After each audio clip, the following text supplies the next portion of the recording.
Good morning, guys.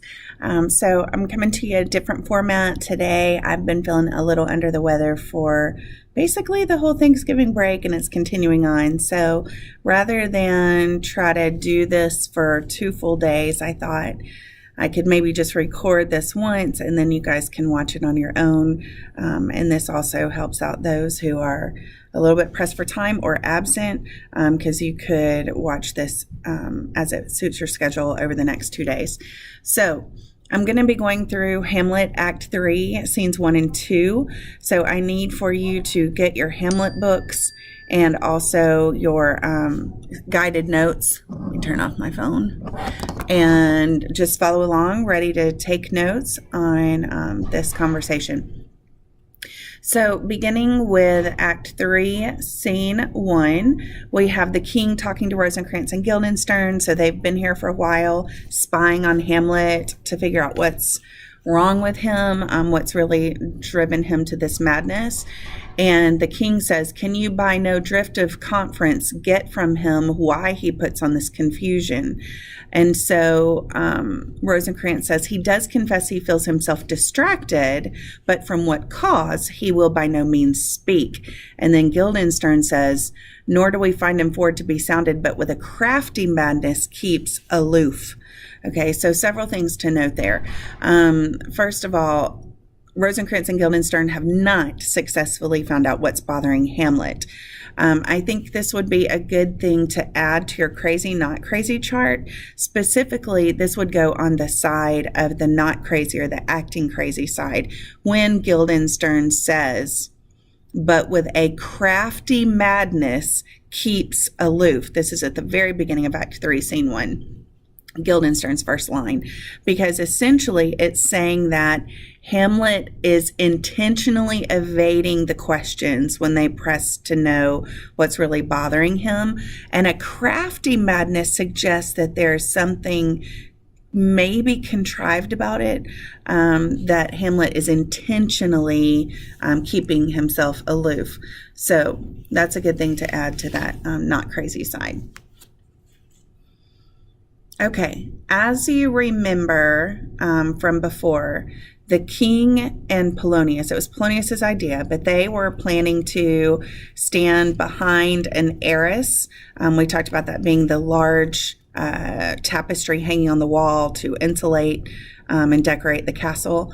And they were going to have Ophelia confront Hamlet in the lobby where he hangs out sometimes for hours on end and see if they could determine if she's the cause of his insanity. So there's another reference to it here on the second page, really, of Act 3, Scene 1.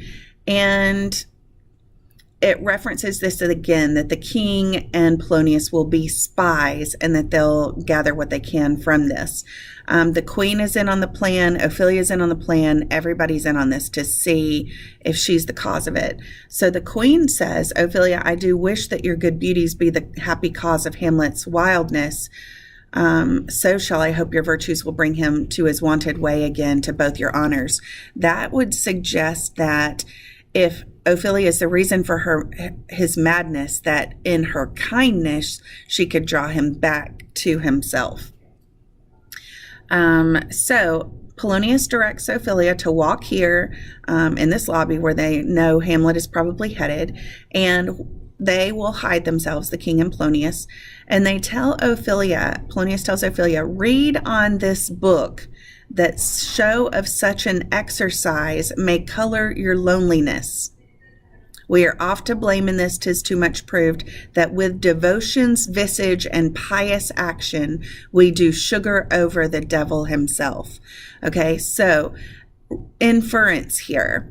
You can see there is a book, that this exercise is probably an act of religious devotion that makes her being by herself seem appropriate. and there's the usage of devotion and pious action. So we can infer that that book is the Bible. So they're supposed to have her look like she's having a private devotional time, and Hamlet will encounter her in the lobby, and they'll have a discussion while the king and Polonius are listening in. So it is hypocritical that this is an act of spying and she's reading the Bible. And that is why Polonius says, with devotion's visage and pious action, we do sugar over or convince or con the devil himself. Now, this is important. The king has an aside. So this, of course, is just to the audience, not to anybody else. And he says, "Oh, 'tis too true. How smart a lash that speech doth give my conscience. The harlot's cheek, beautied with plastering art, is not more ugly to the thing that helps it than is my deed to my most painted word. Oh, heavy burden." What? Y'all, that is the first time that we have any compelling evidence that Claudius is indeed guilty of the murder, because prior to that, we only have the word of the ghost. And so we were hoping, we were guessing it was true, but this is so obvious because in the talk about hypocrisy, the king says, "This speech gives my conscience a lashing." Okay, so he feels very guilty indeed. He feels like a painted harlot who just says words and doesn't mean any of them, and calls it a heavy burden. If that isn't enough evidence for you, well, then you'll just have to stick around until Hamlet gets the evidence he's wanting.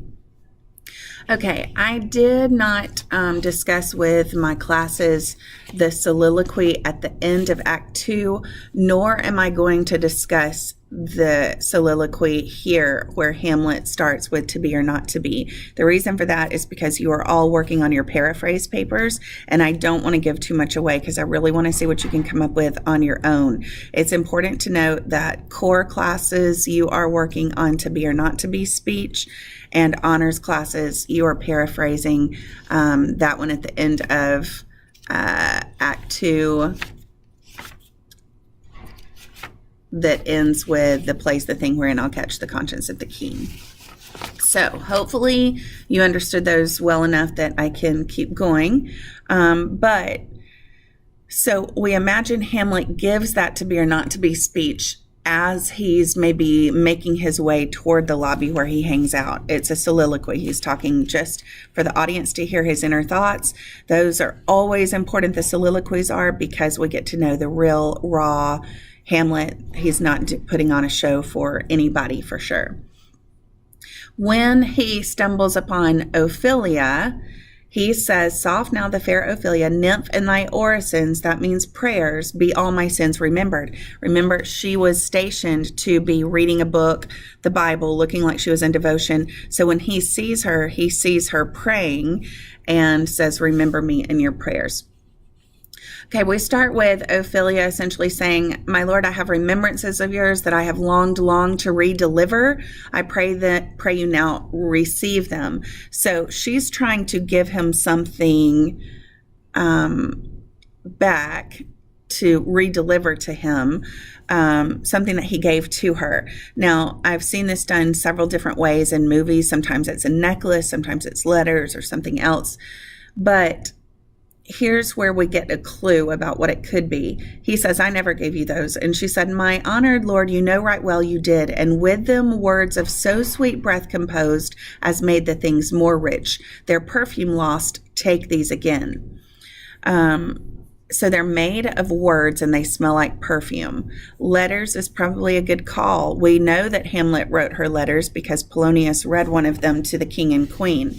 Also, you have maybe heard of a tradition of spraying cologne or perfume on your letters. So that could be a necklace. Might also make sense if he gave her a necklace and said sweet things to her as he gave it to her, and then it would smell like perfume because it had been hanging around her neck.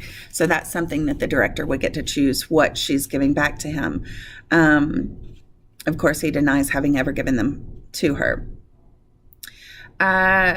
There seems to be just some back and forth. Definitely Hamlet sounds bitter because she has broken his heart. This is his ex talking to him, right?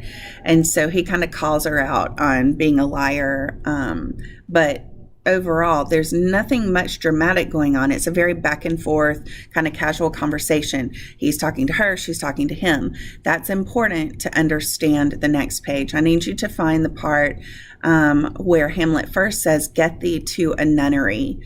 And then you're going to follow that down in the same next few parts where Hamlet is speaking. We have "Get thee to a nunnery, go thy ways to a nunnery, get thee to a nunnery, farewell, and to a nunnery go." So that looks like 4 different times Hamlet tells Ophelia to go to a nunnery. A nunnery would be a convent, okay? Brainstorm for a minute with me. Why the repetition to emphasize go to a nunnery? It demands that we sort of process through that for a minute. Go thy ways to a nunnery. Okay. If she is in a nunnery, she cannot break any more men's hearts. Nuns don't date men. So they live a life of celibacy. So if he is calling her out on having been too free with him physically, maybe he feels like that would be a better place for her so that, she can choose a life of purity from here on out. Also, he says, "Why wouldest thou be a breeder of sinners?" Okay, to breed sinners means possibly 2 different things.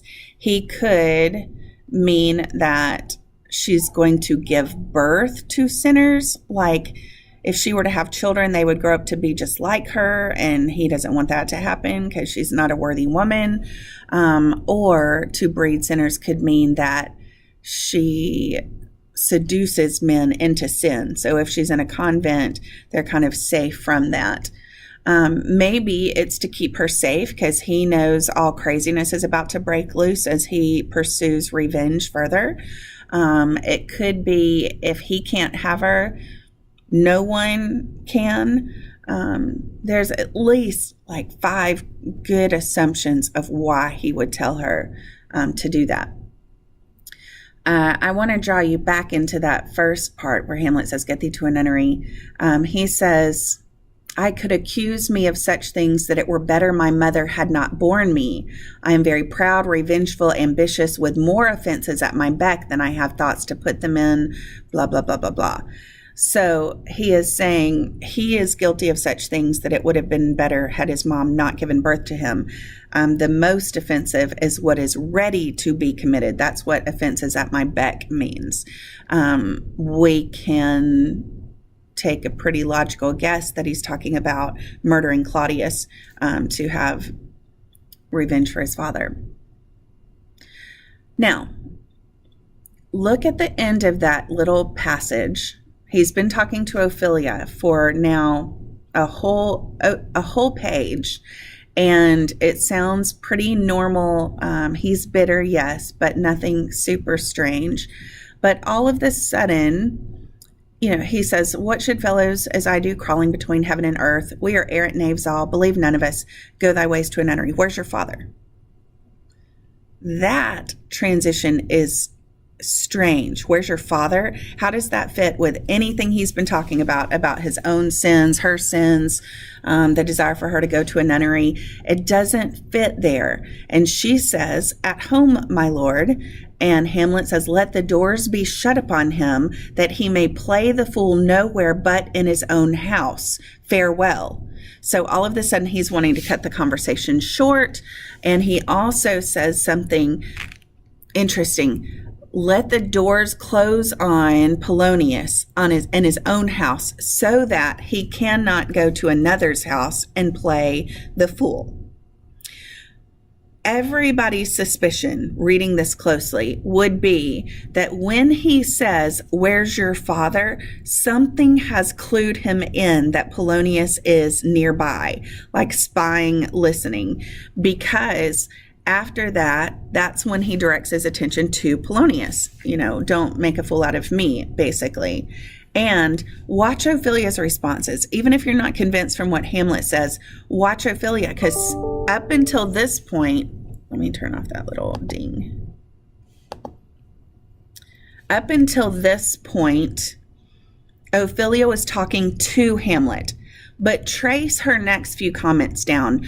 Oh, help him, you sweet heavens, exclamation mark. Oh, heavenly powers, restore him, exclamation mark. Oh, what a noble mind is here o'erthrown, exclamation mark. She's suddenly like praying for him, calling out heaven to help him, and sad that his noble mind has been overthrown by madness. If she stops talking to Hamlet and starts calling out to heaven to help him, something is going on. Something has changed. So let's imagine what could have alerted Hamlet that Polonius is nearby. Could it have been a cough behind the curtain, a sneeze? Could he have seen a shoe from underneath the curtain? Did the curtain rustle when he said again, go thy ways to a nunnery? Did they sort of want to be involved? And like Polonius is like, oh, I mean, you can play that any way you want to. Did they bump a vase that knocks over? Whatever it is, alerts Hamlet that he's there. And then Hamlet is still talking about going to thy nunnery and things like that, but his actions are what has to change dramatically for Ophelia's responses to be what they are. So you could have so much fun with this if you were on stage getting to play Hamlet, because I mean, do you pull out your hair?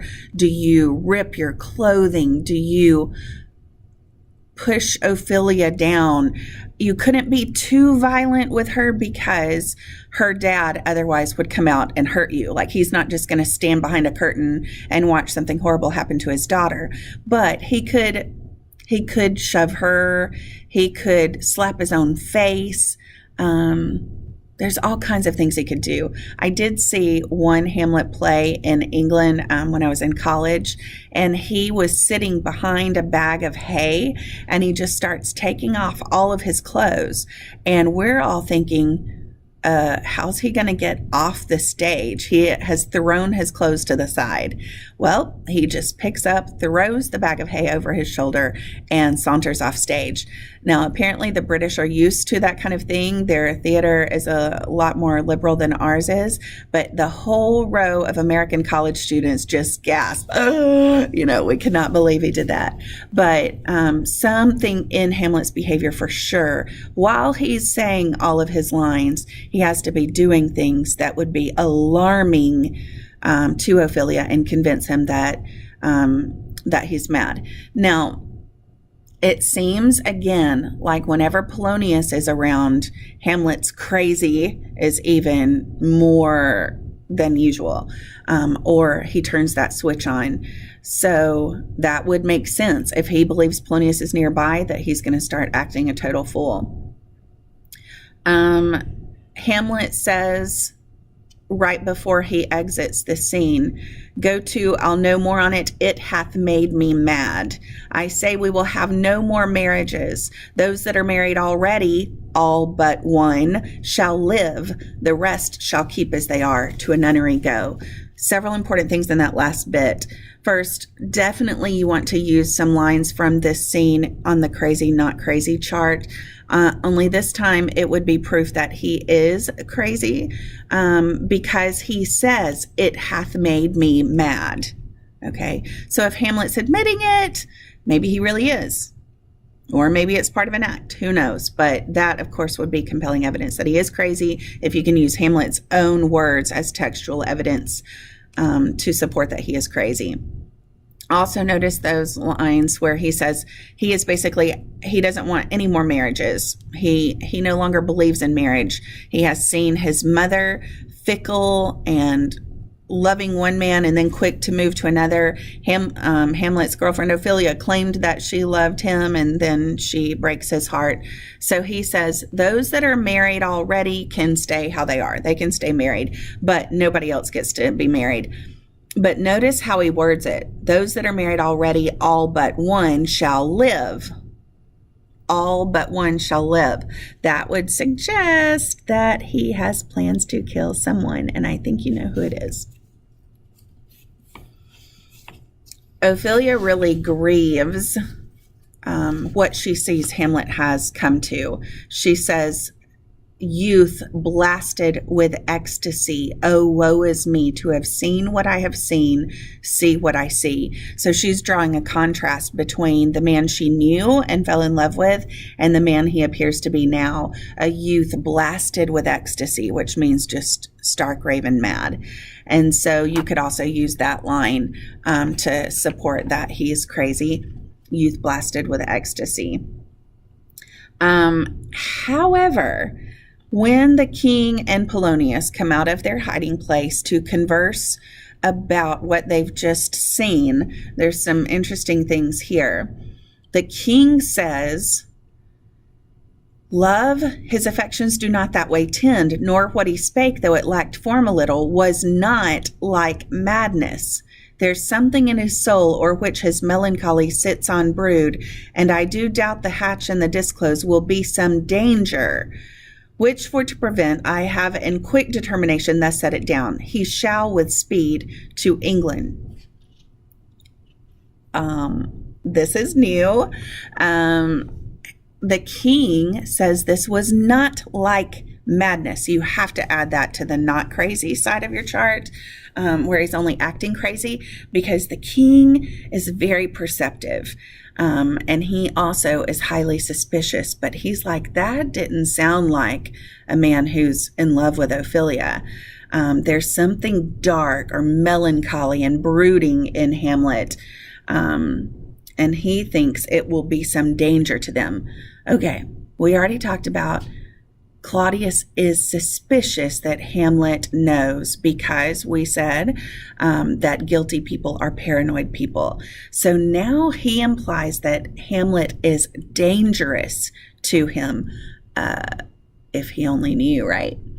And so he has decided to get rid of Hamlet and send him, banish him basically, to England. Okay, like send him out of the country. I wonder how Hamlet's mom is going to feel about that, though. Polonius says that may be a good thing, but he says, I do believe the origin and commencement of his grief sprung from neglected love. Okay, so I still believe it's from Ophelia's rejection, in other words. The Polonius, though, you know, the schemer, we've talked about multiple schemes he has come up with already, spying on his son Laertes at college, the idea of standing behind the heiress and overhearing this whole conversation. Now he offers another scheme.